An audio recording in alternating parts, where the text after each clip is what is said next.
Señoras y señores, damas y caballeros, ladies and gentlemen, buenas noches y gracias por visitar nuestro teatro de la historia. Un teatro diferente, un teatro como no han visto nunca antes, un teatro donde las historias se cuentan entre bambalinas.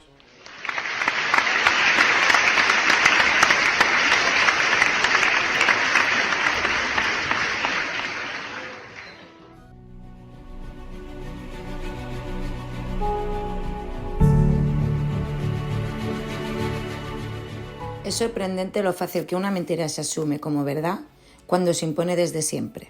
Fernando Trujillo Sanz.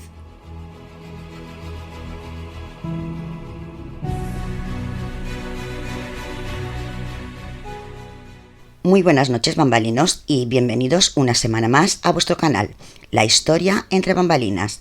Cuando pasan unos minutos de las 10:30 de la noche, un martes más, nos disponemos a realizar un fascinante viaje por la historia. Y para todos aquellos que nos escucháis por primera vez, os invito a que os quedéis y a que descubráis la historia contada de otra manera, porque la verdadera historia se ha escrito entre bambalinas. Y por supuesto también os invito a suscribiros y a que activéis la campanita para no perderos el estreno de todos los martes. Pero antes de entrar de lleno en la historia de hoy, os recuerdo como cada semana que la historia entre bambalinas está en Patreon. El enlace para que podáis apoyar el canal lo tenéis en la descripción del vídeo. patreon.com/la historia entre bambalinas. Si os animáis a haceros mecenas del canal, si así lo deseáis, evidentemente, tenemos unos regalos estupendos como agradecimiento a vuestro apoyo. Y también quiero recordaros el número de WhatsApp para que enviéis vuestras preguntas, sugerencias y comentarios. Es el siguiente: 602-535092. Repito, 602-535092 con el 34 delante, por si algún bambalino vive fuera de España. Y nuevamente aprovecho para animaros a que enviéis esas notas de voz. Estoy deseando escucharlas de verdad. Además es gratuito, os lo recuerdo cada semana, por lo tanto no os va a suponer ningún pago extra en vuestra factura telefónica. Así que venga, animaros y enviar vuestras notas de voz con las preguntas, sugerencias y comentarios que deseéis. Unas notas de voz de unos 2 o 3 minutos aproximadamente, y eso sí, con el mínimo ruido de fondo, más que nada para que se os oiga bien. Y cada semana, al final del programa, las escuchamos y yo os respondo. Y ya por último, no olvidéis que todos los miércoles a las 10 de la noche tenemos Tertulia entre Amigos, el nuevo espacio del canal. Y mañana, ya os aviso, tenemos un programón con unos invitados de auténtico lujo, pues no es nada fácil reunir a todos esos genios en un solo programa. Cierto que algunos de ellos han coincidido en otros programas, pero nunca han estado todos juntos en un mismo programa. Así que, bambalinos, vosotros y yo podemos considerarnos unos auténticos privilegiados por tener la suerte de que hayan aceptado participar en Tertulia entre Amigos. ¿Y qué os parece si estrenamos el número de WhatsApp para que les enviéis vuestras preguntas o comentarios? Estoy segura que el experto en aerosoles y profesor en la Universidad de Colorado, José Luis Jiménez, también el mayor experto en secuenciación de coronavirus, Javier Cantón, el doctor José María Martín Moreno y la doctora en Ciencias Médicas, Lorian Jiménez Cibi, estarán encantados de responder a vuestras preguntas y comentarios. De nuevo os recuerdo el número 602-535092 con el 34 delante para aquellos amigos que se han sumado a la familia bambalina y que viven fuera de España.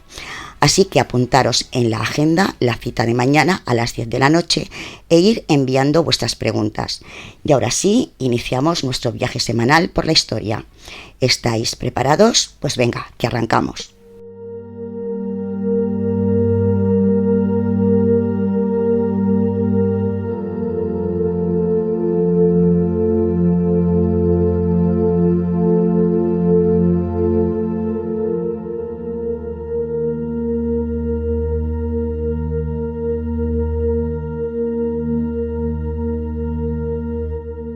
La leyenda negra que levita como un ente maldito sobre nuestra historia ha difundido historias sin fundamento acerca de nuestro país en América Latina.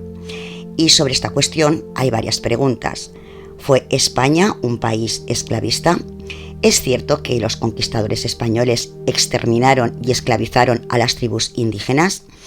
Esta noche, desde la historia entre bambalinas, vamos a intentar desmontar esa leyenda negra que a día de hoy sigue allí, enquistada en el tiempo, y las declaraciones del actual presidente de México, Andrés Manuel Pérez Obrador, en las que reclama unas supuestas disculpas de España por el supuesto genocidio tras la conquista de México, tampoco contribuyen a que esa leyenda negra desaparezca.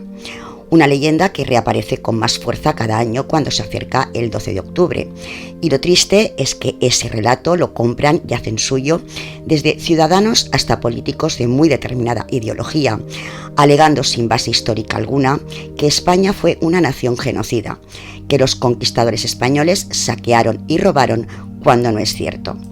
Y conviene aclarar que cuando los conquistadores españoles llegaron a tierras americanas, México no existía como tal.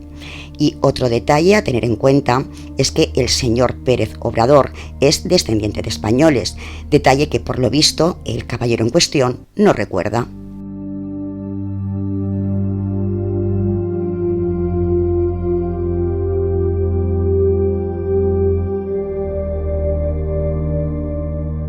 Empecemos por aclarar una cuestión importante y contextualizar cómo debe el momento histórico.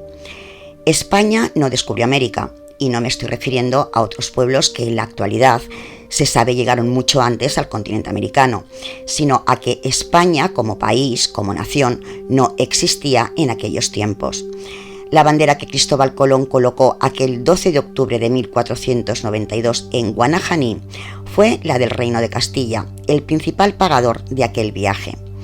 España como nación nacería tiempo después, cuando se hizo efectiva la unidad del resto de reinos que conformaban el territorio peninsular. Ingleses, franceses y portugueses, movidos primero por la envidia y segundo por la demora de lanzarse a los mares en busca del descubrimiento de nuevos horizontes, a lo que sumar la animadversión hacia los gobernantes españoles por no ser capaces de conquistar militarmente o de arrebatarnos nuestros territorios, difundieron toda clase de mentiras, bulos y falsedades que, para desgracia nuestra, permanecen en la actualidad. Entre esas falsedades está la de que los españoles robaron oro. Y yo vuelvo a preguntar, ¿se pueden fundar 25 universidades en 2 siglos en todo el continente americano gratis? ¿Los transportes de materiales de construcción, imprenta y otros productos que no existían en América también se transportaban gratis? Sinceramente, desconozco cómo. Nuestro país, España, convirtió la alfabetización y la evangelización en objetivos prioritarios, a diferencia, por ejemplo, de ingleses y portugueses, las 2 grandes potencias en el comercio de esclavos de África. Y también hay que decirlo, la corona española no solo permitió, sino que también aceptó el mestizaje. Pero, ¿desde cuándo existe la esclavitud? Desde luego, no la inventaron los españoles. La esclavitud se remonta a la Edad Antigua, aunque no de forma equivalente en todas las civilizaciones. Todo apunta a que su origen histórico proviene de la práctica de aprovechar como mano de obra a los cautivos en las guerras, como alternativa a la otra única posibilidad, que era ejecutarlos, siendo la suerte, o más bien la mala suerte, de algunos pueblos conquistados. Trasladándonos de nuevo a nuestro país, ya en tiempos de la dominación romana, existían esclavos en el territorio peninsular, porque también existían esclavos en la metrópoli romana. Esclavos, la mayoría de ellos, y como acabo de contaros hace unos segundos, vencidos en combate por las conquistas y dominaciones de los territorios. Circunstancia que no varió con la caída de Roma, pues los territorios del Gran Imperio fueron a caer en manos de los distintos pueblos que conquistaron lo que hoy conocemos como Europa y por supuesto fueron esclavizados. Los visigodos, que conquistaron la Hispania romana, también tuvieron esclavos, y con la conquista musulmana de la península ibérica, los almorávides y los almohades también hicieron esclavos, cristianos cuyos territorios habían sido conquistados. Si os fijáis, bambalinos, la dinámica era la misma: pueblo conquistado, pobladores esclavizados. Otro ejemplo nos lleva al año 1487, cuando el rey Fernando el Católico conquistó Málaga a los árabes.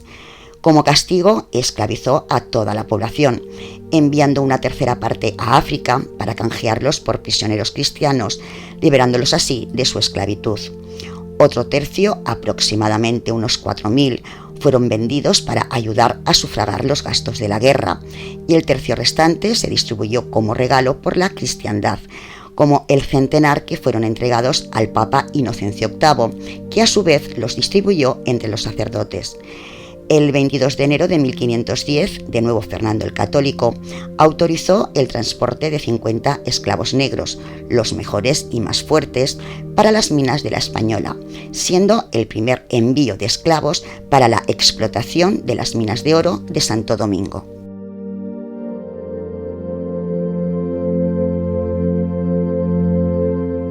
España fue posiblemente la menos esclavista de las potencias colonizadoras como consecuencia de la firma del Tratado de Tordesillas, un compromiso suscrito en la localidad de Tordesillas, situada en la actual provincia de Valladolid, el 7 de junio de 1494, entre los representantes de Isabel y Fernando, reyes de Castilla y de Aragón por una parte, y los del rey Juan II de Portugal por la otra, en virtud del cual se estableció un reparto de las zonas de navegación y conquista del Océano Atlántico y del Nuevo Mundo, además de prohibir el transporte de esclavos desde África.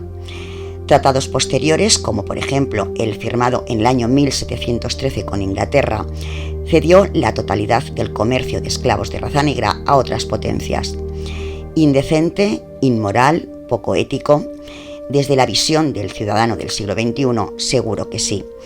Pero no debemos olvidar que hablamos de otra época, una época donde la vida se miraba con ojos distintos y se vivía de forma muy distinta. Por lo tanto, fueron tratados y políticas creadas todas por hombres que eran hijos de su tiempo. Como consecuencia directa de esas políticas, en los territorios conquistados por España apenas existieron esclavos negros, como sí sucedió en las colonias portuguesas e inglesas. También se ha dicho, por supuesto con total falsedad, que la conquista de América por los españoles fue un genocidio. Y conviene aclarar, para quien no lo sepa, que un genocidio es la eliminación sistemática de un colectivo de personas por razones religiosas, étnicas o políticas, y España jamás pretendió hacer nada parecido, y ni siquiera lo hizo. De hecho, durante los primeros años de la conquista, existía un importante vacío legal respecto al tratamiento de los habitantes de los territorios recién descubiertos. Sería un edicto real quien pasase a nombrarlos súbditos del reino, pasando a ser castellano-aragoneses primero y españoles después. En el año 1512 se promulgan las leyes de Burgos u ordenanzas para el tratamiento de las tribus indígenas, siendo las primeras leyes que la monarquía hispánica dictó para su aplicación en las Indias, en las que abolió la esclavitud indígena y organizó su conquista, y fueron firmadas por el rey Fernando el Católico, siendo la base fundadora del derecho indiano. Unas leyes que empezaron a implantarse en primer lugar en la isla de la Española para extenderse más tarde a las de Jamaica y Puerto Rico, y posteriormente se aplicaron en los territorios de tierra firme, principalmente en la actual Venezuela, por iniciativa del religioso Fray Pedro de Córdoba, misionero y fraile dominico, uno de los pioneros de la evangelización en América y protector de los indios.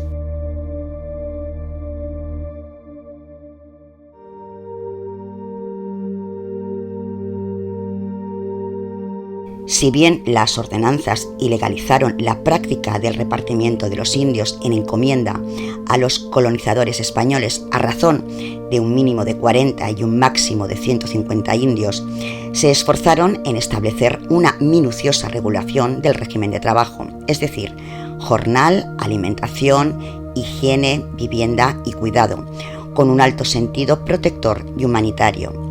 Las leyes prohibieron terminantemente a los encomenderos la aplicación de cualquier castigo a los indios, el cual se reservaba a los visitadores establecidos en cada pueblo y encargados del minucioso cumplimiento de las leyes, y además las mujeres embarazadas de más de 4 meses eran eximidas del trabajo. Pero hay más. España fue el primer país en declarar que los indios americanos tenían alma, algo que el resto de potencias colonizadoras ni se habían planteado, suponiendo todo un impacto en la época. Y un personaje fundamental fue otro religioso, Bartolomé de las Casas, fraile dominico, sacerdote y obispo español del siglo XVI, famoso como historiador y reformador social, que llegó a la Española en tiempos del rey Fernando III de Castilla, primero como laico para después convertirse en fraile, y que no dudó en protestar abiertamente contra el trato que recibían los indios, y sus protestas, junto a la de otros religiosos españoles, dieron pie a que el Papa Pablo III, el 2 de junio de 1537, publicase la bula Sublimis Deus, que establecía el derecho a la libertad de los indígenas de las Indias, la prohibición de someterlos a la esclavitud y la conveniencia de predicar entre ellos la doctrina cristiana.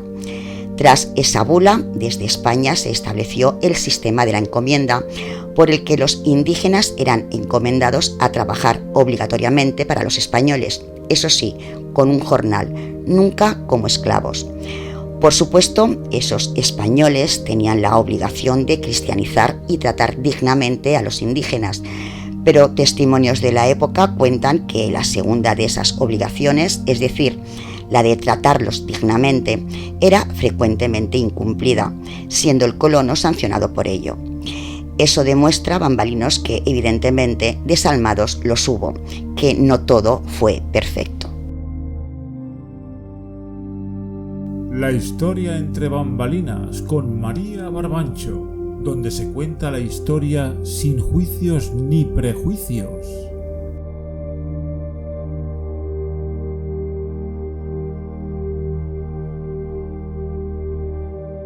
En el año 1527 surge una nueva ley que determina que para la creación de cualquier nueva encomienda había que contar necesariamente con la aprobación de los religiosos, sobre los que recayó la responsabilidad de juzgar si un colectivo concreto de indígenas les podía ayudar a desarrollarse una encomienda o por el contrario podía resultar contraproducente. En el año 1542, Carlos I decide que tras 50 años de la existencia de la encomienda, los indios ya han adquirido el suficiente desarrollo social para que todos deban ser considerados, al igual que el resto de españoles, súbditos de la corona. Poco tiempo después llegan a América los nuevos virreyes con órdenes expresas de que se cumplieran esas leyes, provocando que en Perú, en el año 1544, se desatara una guerra entre los encomenderos y los fieles al rey, una guerra capitaneada por Gonzalo Pizarro, y otra guerra en el año 1553, en este caso capitaneada por Francisco Hernández Gijón. El virreinato de Nueva España, bajo el mando del virrey Luis de Velasco y Ruiz de Alarcón, liberó nada menos que a 15.000 indígenas. Cuba, en cambio, fue desde su primera colonización el gran pecado esclavista de España como potencia imperial. Y ahí, en ese contexto, es posible que Bartolomé de las Casas fue cuando instigó las nuevas leyes en 1542, las leyes que protegían a los indios, solo que no alcanzaron a los afrocubanos, que empezaron a llenar por centenares las plantaciones de esa parte del Caribe conquistado. Sin embargo, y a pesar de todo, los números de esclavos en Cuba, el principal centro de importación de mano de obra esclava, no sobrepasaban los 1.000 esclavos en el año 1544, sobre todo en comparación con Portugal, que en aquel mismo año superaba los 50.000 esclavos. El monopolio de los Borbones cambia con la conquista en el año 1762 de La Habana por Inglaterra, y aunque la dominación duró solo un año, abrió la isla al comercio de esclavos africanos. Los infames azucareros, claves en la revitalización económica de la colonia, pronto comenzarán a crecer en número y con ello la importación de mano de obra esclava africana. Entre los años 1763 y 1792 llegaron 70.000 africanos como mano de obra de una burguesía floreciente que vivía del azúcar y que ya empezaba a tener influencia peninsular.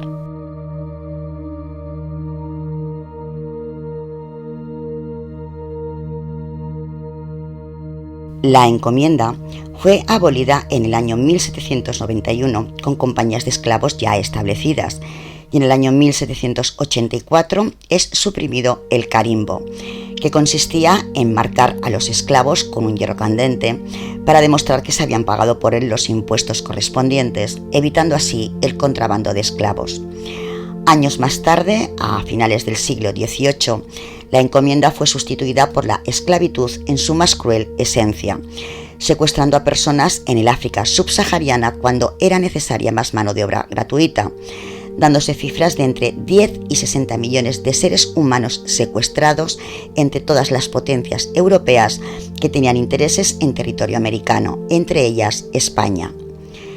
Si tenemos en cuenta que los nuevos estados proclamaron su independencia entre los años 1811 y 1825 y que la abolición de la esclavitud no se dio en esos territorios hasta los años 1855 y 1888, el mayor número de esa ingente tráfico de esclavos tuvo lugar cuando la mayoría de las nuevas repúblicas ya eran independientes, así que poco pudo hacer España. En aquellos años, Inglaterra buscaba influir en las reuniones internacionales y suscribió en el año 1814, bajo el reinado de Fernando VII, tratados bilaterales con España en los que se prohibía el comercio de esclavos. La abolición legal de la esclavitud en España tuvo lugar en el año 1837, eso sí, excluyendo a los territorios de América a causa de la presión ejercida por la oligarquía de Puerto Rico y Cuba, que amenazaban con anexionarse a Estados Unidos. Lo cierto es que la esclavitud en España desapareció en el año 1766 con la liberación por parte del embajador del sultán de Marruecos mediante su compra de esclavos musulmanes de Sevilla, Cádiz y Barcelona. Desde principios del siglo XIX y hasta el año 1860, también se empezó a plantear la abolición de la esclavitud en los territorios americanos. Sin embargo, solo defendieron la abolición algunas personalidades españolas y el Imperio Británico, eso sí, con muy poco éxito. Aún así, la presión inglesa logró en el año 1837 la promulgación de la Ley de Abolición de la Esclavitud en la España metropolitana y las no respetadas leyes del tráfico negrero de los años 1817 y 1835, así como la persecución del mismo entre los años 1845 y 1867. Estados Unidos, tras su guerra civil entre el norte y el sur, se sumó al Reino Unido en sus peticiones abolicionistas sobre España. El 2 de abril del año 1865, por iniciativa del hacendado puertorriqueño Julio Vizcarrondo, que se había trasladado a la península tras liberar a todos sus esclavos, se crea la Sociedad Abolicionista Española, y el 10 de diciembre del mismo año, y con el apoyo de los políticos que fraguaron la Revolución de 1868, conocida como La Gloriosa y que destronó a la reina Isabel II, funda su propio periódico, El Abolicionista. Tan solo un mes después de la abdicación del rey Amadeo I y de haberse votado la proclamación de la Primera República Española, concretamente el 22 de marzo de 1873, se aprobó la ley que abolía la esclavitud en Puerto Rico. En Cuba, sin embargo, se tardaría más de 10 años en conseguirse la abolición de la esclavitud. Antonio Cánovas del Castillo, político e historiador español y figura capital de la política española de la segunda mitad del siglo XIX, y también ministro de ultramar en el año 1866 durante el reinado de Isabel II, era conocedor del problema cubano y había intentado suprimir la trata y controlar la esclavitud, aunque nunca se hizo ilusiones sobre la emancipación rápida, defendiendo por otra parte un periodo gradual para su extinción. La paz de Zanjón, el 10 de febrero de 1878, el convenio de paz suscrito entre los rebeldes independentistas cubanos y el general Martínez Campos, y que supuso el final de la Guerra de los 10 años entre los insurrectos independentistas cubanos y el gobierno español, consiguió un compromiso por parte del general Martínez Campos de abolir la esclavitud, que acabó de concretarse en febrero del año 1880. El 13 de febrero de ese mismo año, de 1880, se promulgó por el rey Alfonso XII la ley que abolía definitivamente la esclavitud, una ley que fue complementada por el Real Decreto del 7 de octubre del año 1886, que liberaba a los últimos 30.000 esclavos que quedaban.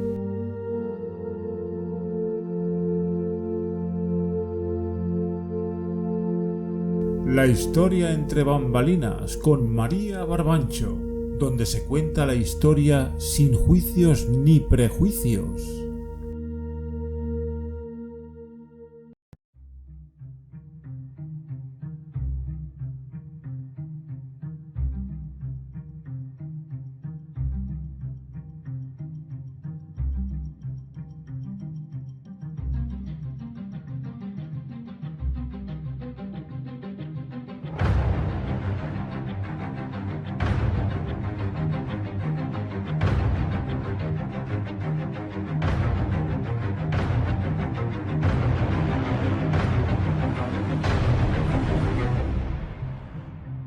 La corresponsal del misterio. Muy buenas noches, bambalinos. Una semana más aquí estoy para traeros una crónica de misterio. Y en esta ocasión no he tenido que hacer un largo viaje en el tiempo. Si bien es cierto que he dado un salto al siglo pasado para contaros la historia de Poltergeist, un suceso que tuvo lugar en las proximerías del siglo XX, concretamente en la década de los 90. ¿Estáis preparados, bambalinos, para otra crónica de misterio y terror? Pues nos vamos al Madrid del año 1998. Como acabo de deciros, bambalinos, nuestra crónica de misterio de hoy tiene como escenario Madrid. Y se trata de una historia verídica, y aunque casi siempre os presento al protagonista o protagonistas del caso misterioso, es decir, el actor principal de los hechos, en esta ocasión lamento deciros que se desconoce quién provocó los acontecimientos que os voy a relatar, aunque eso sí, han quedado registrados sus misteriosos hechos. Lo que esta noche vais a escuchar, los testimonios y los sonidos, son absolutamente verídicos, y para ello he viajado en el tiempo hasta el Madrid de 1999 para contaros los sucesos de El Baúl del Monje. Al final de la década de los 90, como acabo de deciros, bambalinos, en un anticuario de Madrid se produjeron una serie de acontecimientos de extraña explicación. Decenas de personas fueron testigos y sufrieron en sus propias carnes los fenómenos que allí acontecieron. Y es que, tal y como os he dicho hace unos segundos, en una tienda de antigüedades de Madrid tenían lugar fenómenos paranormales. Y así lo narró Cristina Rovirosa, locutora de la cadena de radio Onda Cero, en el informativo de las 8 de la tarde del 11 de febrero de 1999. Después de que una redactora de esta emisora filtrara la noticia de los extraños episodios que se estaban produciendo en un comercio de la capital. Una de las cosas que más suceden es la caída de objetos sin que nadie los toque, además de verse figuras o ruidos muy reales, aunque luego, sin embargo, no hay nada que los justifique. La tienda de antigüedades, llamada El Baúl del Monje, estaba situada en la calle Marqués del Monasterio, en el distrito centro de Madrid, a muy pocos metros del Teatro María Guerrero. Reunidos sin orden aparente, encontramos incontables objetos y antigüedades testigos del paso del tiempo. Tanto es así que desprende una aura casi mística que traslada a otras épocas de la historia. Pero mucho antes incluso de que se empezaran a suceder los hechos que conforman el caso, las crónicas contaron que, anteriormente, vivía en ese lugar un abogado que murió abrasado al provocarse un incendio por culpa de un cigarrillo en la cama, aunque los investigadores aseguraron posteriormente que este suceso no tenía nada que ver con los fenómenos paranormales de la tienda de antigüedades. Desconocedores de esta historia, a quien sabe si tal vez no, Noel y Ángela, fueron los responsables de abrir en pleno centro de Madrid esta tienda de antigüedades, el lugar donde tuvieron lugar sucesos escalofriantes.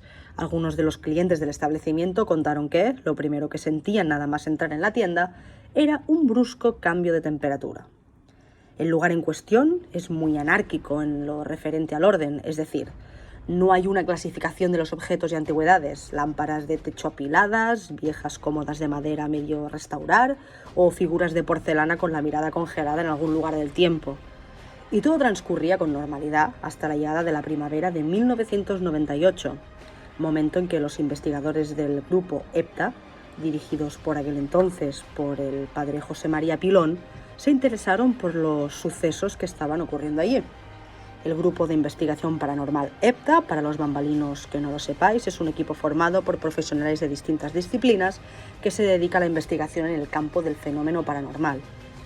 Los insólitos acontecimientos de la tienda de antigüedades del Baúl del Monje comenzaron con algo tan común como una llave que salió disparada sin que nadie la tocara, de la cerradura de un mueble, imaginaros. También un vaso de agua que había sobre una mesa estalló de repente en 1000 pedazos y a partir de ahí todo fueron eventos de procedencia desconocida. Ángela, propietaria del negocio, relató los sucesos a los investigadores y les dijo que todo había comenzado en marzo del año anterior, y Noel, su socio, le comentó en forma jocosa que hay fantasmas y efectivamente no dejaron de suceder cosas. Y es que desde que se pusieron al frente del establecimiento situado en la madrileña calle Marqués del Monasterio número 10, ya nada fue normal en su vida diaria. Importante es destacar que los primeros testigos de excepción fueron los alumnos de las clases de restauración que se impartían en la parte trasera de la tienda, pero antes de que personas ajenas a esta pudieran presenciar estos sucesos, Ángela y especialmente Noel vivieron experiencias extraordinariamente aterradoras. Los libros saltaban de las estanterías, se escuchaban golpes que venían del interior de armarios cerrados, las velas de los candelabros se encendían solas, las lámparas comenzaron a moverse solas y los adornos cristalinos que colgaban de ellas aparecían en otras habitaciones o saltaban delante de sus ojos o directamente se rompían, y del interior de uno de los armarios olía a pelo quemado. O sea, que pelo quemado es un olor fuerte, o sea, no es algo que puede ser muy sencillo o que sea ocasional, no puede ser el vecino, vaya. Y en una ocasión, mientras organizaban la tienda, un velón que había sobre la mesa se encendió solo. También se abrían solos los grifos, a veces parecía como si se cayera una vajilla contra el suelo y muchas otras veces surgía un olor a podrido que se transformaba en un aroma a rosas increíble. Un olor que surgía por las habitaciones se impregnaba algunos muebles y esta clase de situaciones empezó a perturbar, como es lógico, la tranquilidad de los dueños del establecimiento.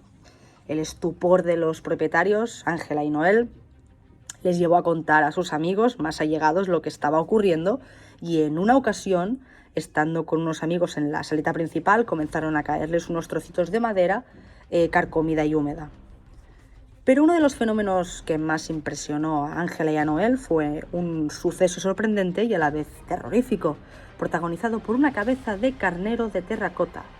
Cada mañana cuando llegaban a la tienda se la encontraban en lugares distintos, como si una mano invisible caprichosamente la cambiara de lugar. Y como no conseguían venderla, decidieron tirarla a un cubo de basura fuera del local. Pero la mañana siguiente estaba de nuevo en el interior de la tienda de antigüedades. Y también decidieron que, tras cerrar la tienda, regresarían al rato para ver qué pasaba. Y siempre a la misma hora se desencadenaban los misteriosos acontecimientos. Al concluir el verano, la violencia aumentó de forma alarmante, incluso a los conocidos de Ángela y Noel, como una noche que, tras cerrar la tienda y regresar después de cenar para ver si había pasado algo, ya os he dicho, bambalinos, que Noel y Ángela tomaron esa decisión de regresar con la tienda cerrada para averiguar si había ocurrido algo extraño. Pues bien, aquella noche en concreto, cuando entraron en el establecimiento, los vasos con agua que siempre dejaban para mantener la humedad de la madera de los muebles salieron despedidos contra unas esculturas romanas.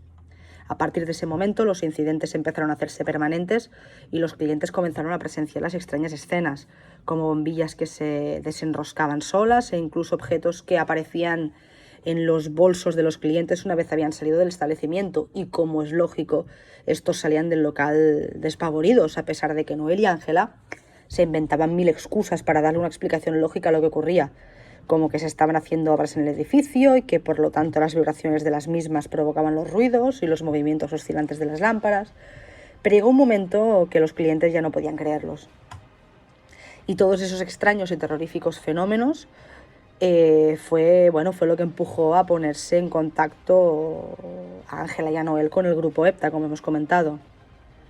El doctor y físico Lorenzo Plaza fue uno de aquellos investigadores que ya empezaron a hablar de la presencia de un poltergeist en la tienda de antigüedades. Estos fenómenos, por norma, suelen durar poco tiempo, pero en el caso de la tienda de antigüedades, el baúl del monje, no sucedió así, lo que permitió que fuese investigado en profundidad.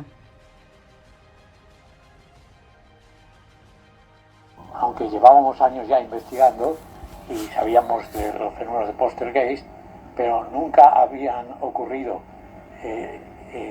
delante de nosotros, sobre todo mí, y yo que era el más escéptico quizá del grupo, como físico que soy, pues realmente allí en el baúl del monje es cuando me convencí de que estas cosas realmente ocurren y son verdad, lo que no tenemos la explicación.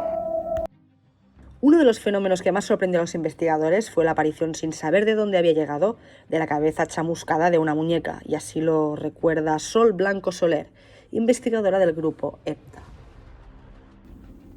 Esa cabeza de muñeca también nos producía, pero hasta gritos a veces cuando la localizábamos, porque, de repente, esa es que no es que te cayera del techo, es que aparecía también en un momento determinado en un lugar. El primer día nos chocó porque era una cabeza de muñeca de tipo como de celuloide, con la frente quemada, fíjate, como representando un golpe a una persona en la frente, lo tenía todo abullonado, y luego por detrás le dabas la vuelta y tenía todo el pelo quemado, y dentro de la muñeca, por la parte de atrás, como trozos de vidrio de colores. La pregunta era, ¿de dónde había salido esa cabeza de muñeca chamuscada y qué representaba? ¿Tendría alguna relación con el inquilino que había fallecido tiempo atrás durante el incendio? Lo único cierto, bambalinos, es que cada visita a la tienda de antigüedades deparaba nuevas sorpresas, y en una de ellas los investigadores pudieron ver cómo un crucifijo se despegaba de la pared, flotaba en el aire con movimientos imposibles para a continuación estrellarse con violencia contra el suelo. En ocasiones, los pesados muebles expuestos se desplazaban solos y muchas veces bloqueaban el pasillo impidiendo el paso a los investigadores.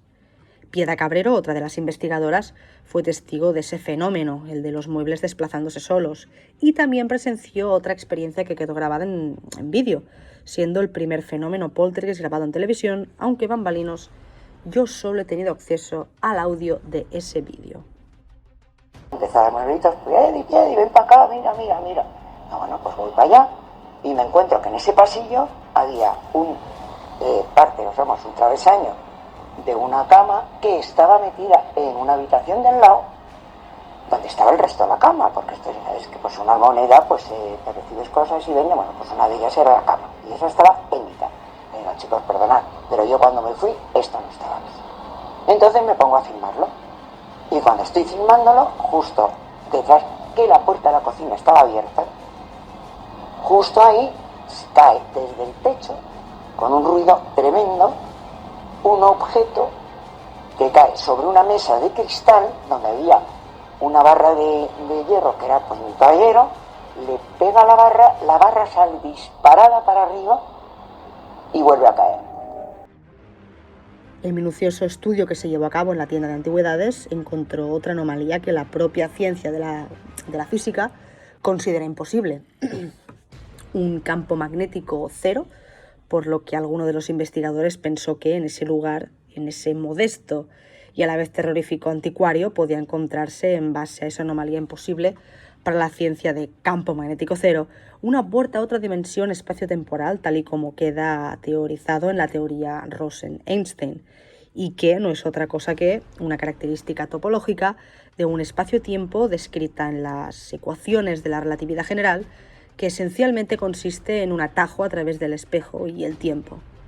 En paralelo a la investigación, los diferentes miembros del grupo EPTA mantuvieron largas conversaciones con los propietarios y fue entonces cuando uno de ellos, Noel, dijo que había presenciado fenómenos extraños cuando trabajaba en otro lugar. Entonces, las labores de investigación se centraron en averiguar si era él quien producía el poltergeist de El baúl del monje.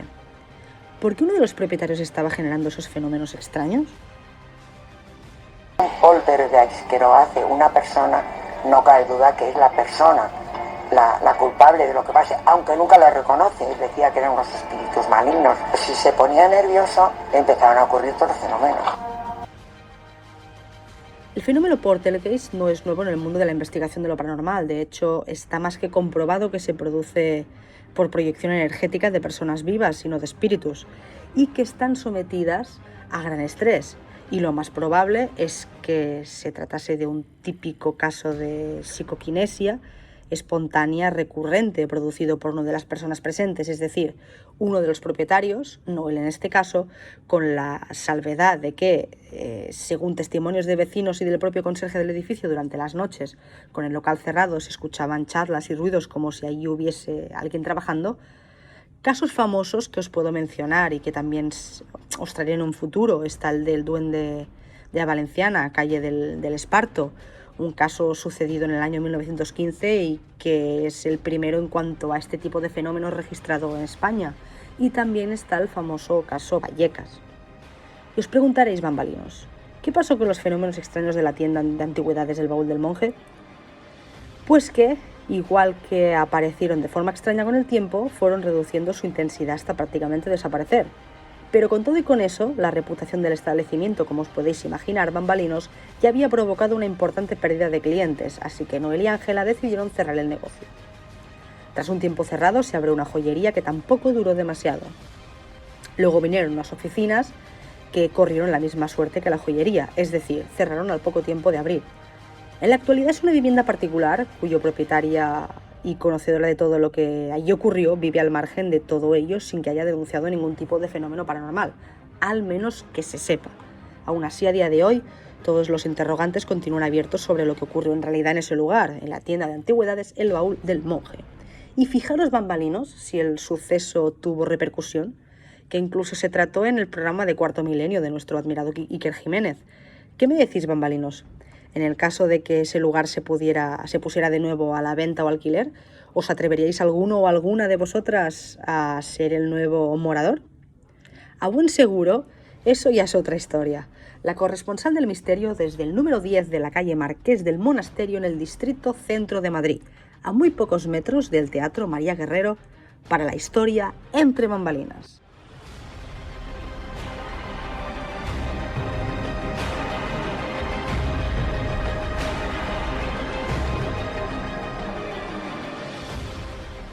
La historia entre bambalinas con María Barbancho, donde se cuenta la historia sin juicios ni prejuicios.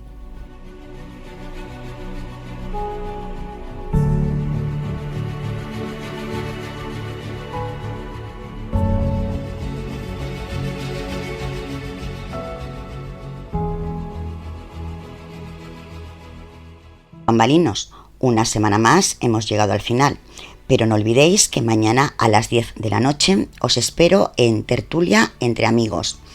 Os recuerdo también el enlace de Patreon, patreon.com/La Historia Entre Bambalinas, por si os animáis a apoyar el canal. Deseo que os haya gustado el episodio de hoy y haber aportado mi granito de arena para desmentir las falsedades de esa leyenda negra de España en lo referente a la colonización de América Latina, también del inexistente genocidio y de que no fuimos ni por asomo la potencia colonizadora más esclavista. No dudéis en dejar vuestra opinión en el cajón de comentarios de YouTube y también podéis hacerlo en el perfil del canal en Twitter. También os agradeceré le deis al like y lo compartáis en vuestras redes sociales, y si acabas de descubrirnos, animarte a suscribirte y a sumarte a la familia Bambalina. Recordaros también que la historia Entre Bambalinas está en iVoox, Instagram, Facebook y Twitter.